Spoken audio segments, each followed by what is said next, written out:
Inside this apartment, you can see right here on the floor the water that has been here since January 22nd. In fact, Unique Cook told us that she was surprised to see it, but she's even more surprised it's still here.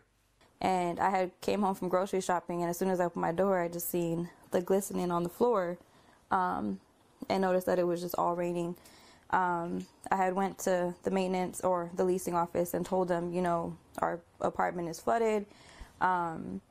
How long, until somebody can come? She said 5 to 10 minutes, and then it was like 5:15 when somebody actually came to see the damages that was done. So Unique is a mom before, a military wife, and on January 22nd, like so many people here in San Diego County, here in El Cajon, no different. Her apartment began to flood here on the bottom floor, but 2 weeks later, the water's still here. Several pieces of furniture and other personal property have been damaged.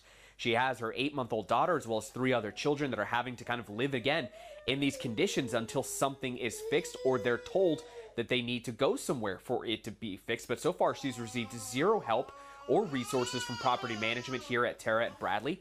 A plumber who assessed the problem says it will continue to be like this the more it rains. Unique just wants some help from someone.